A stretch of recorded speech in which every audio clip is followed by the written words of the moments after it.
Hey everyone, welcome back to the channel. If you're new here, make sure to hit that subscribe button because tonight we're diving into something truly chilling. This is the Welcome Home Compilation, a collection of horror stories that will make you think twice about the phrase we use so casually every single day. So turn off the lights, put on your headphones, and let's begin.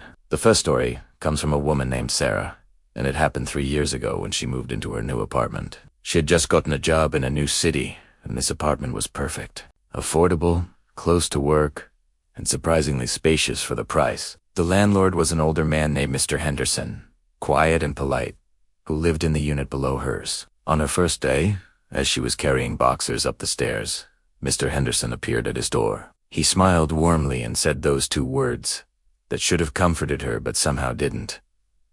Welcome home. There was something about the way he said it, the way his eyes lingered on her just a moment too long, that made her skin crawl, but she brushed it off. She was being paranoid, she told herself. New city jitters. The first week was normal enough. She unpacked, set up her furniture, and started her new job.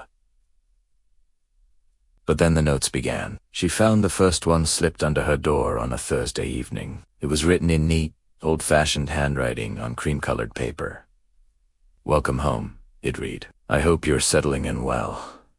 It wasn't signed, but she assumed it was from Mr. Henderson. A bit odd, but maybe he was just being neighborly. The second note came 2 days later. Welcome home. I listened to you singing in the shower this morning. You have a beautiful voice. Sarah's blood ran cold. She hadn't been singing loudly. In fact, she'd barely been humming. How could he have heard her? She wanted to confront him, but something stopped her. What if she was wrong? What if it wasn't him? The notes continued, each one more disturbing than the last. Welcome home. I noticed you changed your bed sheets. The blue ones suit you better. Welcome home. You looked tired today. Are you sleeping well? Welcome home. I saw you crying last night. Don't worry, I'm here for you. Sarah started to feel like she was losing her mind. She checked her apartment constantly for cameras, for any sign that someone had been inside. She found nothing. She called the police, but without evidence, there was little they could do. They suggested she install her own cameras, change her locks, keep a record of everything. She did all of that. She installed cameras at every entrance. She changed the locks, though the landlord technically had a right to a key. And she waited. For 3 nights, nothing happened. The cameras showed no one entering her apartment. No more notes appeared. Sarah began to relax slightly. Maybe whoever it was had gotten scared off. Then, on the 4th night, she woke to a sound. A key turning in her new lock. She grabbed her phone, hands shaking, and pulled up the camera app. The front door camera showed nothing. No one was there, but she could still hear it. The sound of someone trying different keys, one after another. Click. Click. Click. Click. Click. She called 911, whispering desperately into the phone. The operator stayed on the line with her while police were dispatched. The sound continued. Click. Click. And then, silence. Sarah held her breath, her heart pounding so hard she thought it might break through her ribs. Then she heard it. Footsteps. Inside her apartment, the police arrived 7 minutes later. They found Sarah locked in her bathroom, hysterical. They searched the apartment thoroughly. No one was there. No signs of forced entry. The locks were intact, but on her kitchen counter, they found a note. The handwriting was shaky now, desperate. Welcome home. Why won't you let me in? The police questioned Mr. Henderson. He seemed genuinely confused and concerned. He provided an alibi. He'd been at his daughter's house that evening, which was confirmed. The police checked the building's other tenants. Nothing. Sarah moved out the next day. She broke her lease, paid the penalty, and left. But here's where the story gets truly terrifying. 2 months later, Sarah received a package at her new address. She hadn't given anyone her new address except her employer and her family. Inside the package was a photo of her, asleep in her new bed. in her new apartment. On the back, in that familiar handwriting, were 2 words. Welcome home. Sarah moved again, and again. Each time, within weeks, she would find evidence that someone knew where she was. A note on her car. A message on her door. Always the same 2 words. She went to the police repeatedly, but they could never find who was doing this. The handwriting analysis was inconclusive. There were no fingerprints, no DNA, nothing. The last anyone heard from Sarah was 6 months ago. She posted in an online forum about stalking victims, desperate for advice. She said she was leaving the country, starting over somewhere far away where no one could find her. She never posted again. Some people in the forum say they've tried to reach out to her, but all her accounts are deleted. Her phone number is disconnected. It's like she vanished. Or maybe, some people whisper, maybe whoever was stalking her finally found a way to make her stay home. Permanently. Now, let's move on to our second story. This one comes from a man named David, and it takes place in his childhood home. David grew up in a typical suburban house with his parents and younger sister. It was a happy home, filled with laughter and love. But there was one rule that his parents enforced strictly.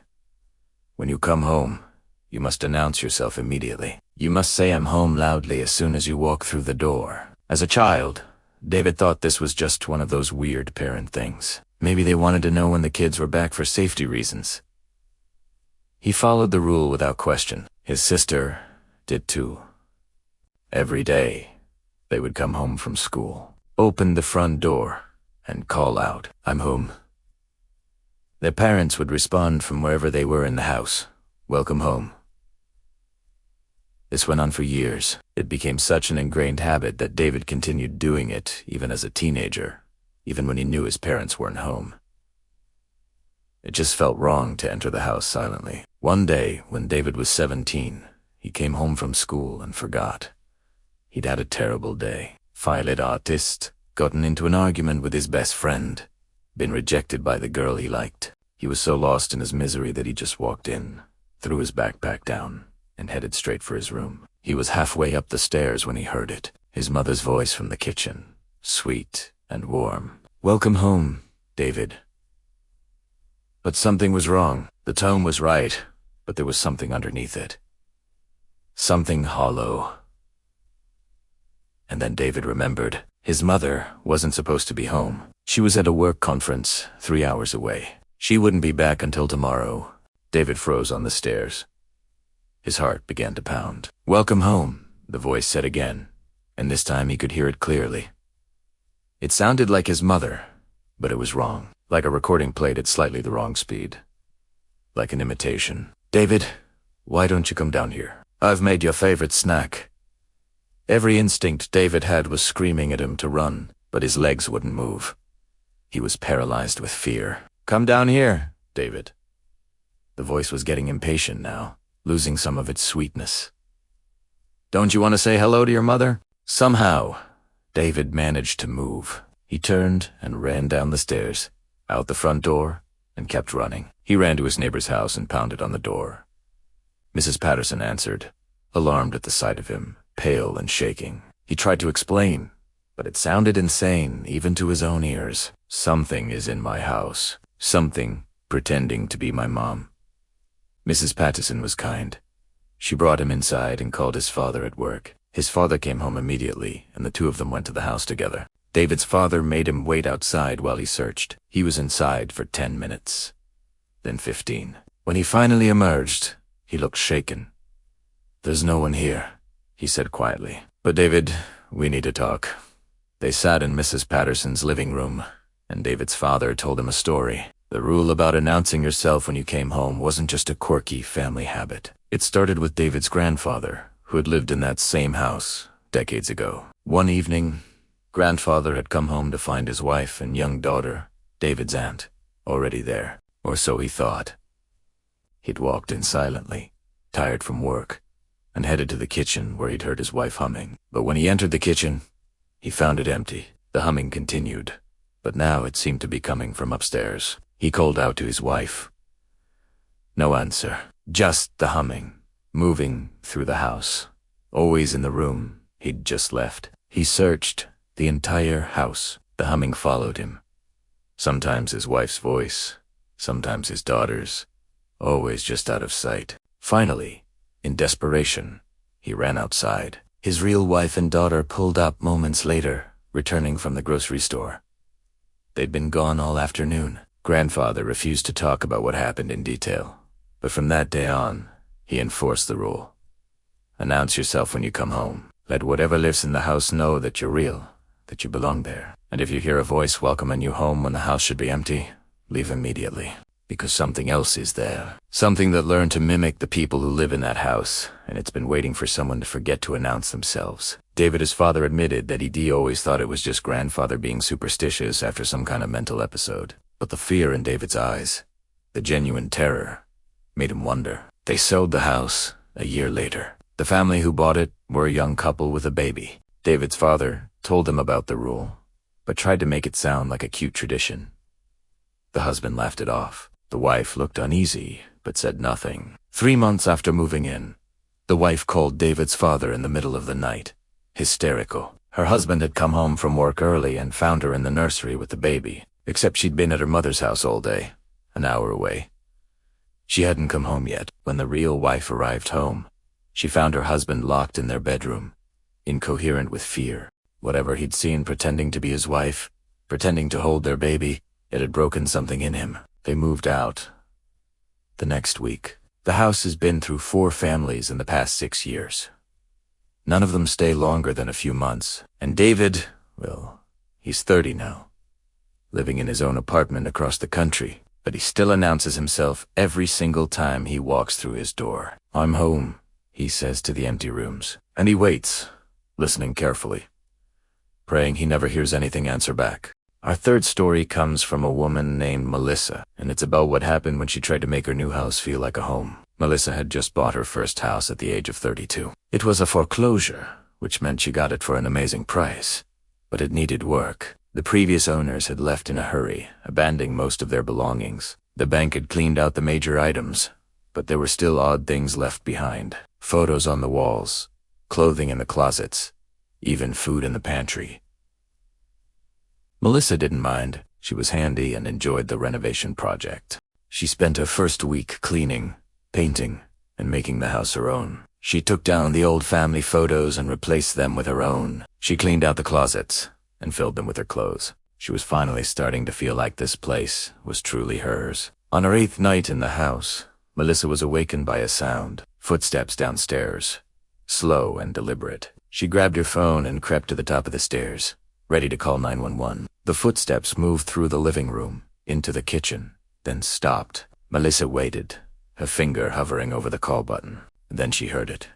A voice, male, tired and confused. Honey, I'm home. Where are you? Melissa's blood froze. There was a man in her house. A man who thought he lived there. She called the police immediately, whispering urgently. They arrived within 5 minutes. They found the front door still locked from the inside. They searched the entire house. No one was there. No signs of entry. Nothing. But Melissa insisted on what she'd heard. The officers were kind, but skeptical. Maybe it was a dream, they suggested. Maybe the stress of the move. Sleeping in a new place. Melissa wanted to believe them, but she knew what she'd heard. After the police left, Melissa couldn't sleep. She lay in bed, staring at the ceiling, listening to every creak and groan of the old house settling. The next morning, exhausted, she decided to do some research on the house's history. What she found made her wish she'd never looked. The previous owners, the ones who'd left in such a hurry, had experienced a tragedy. The husband, Thomas, had died in a car accident on his way home from work one evening.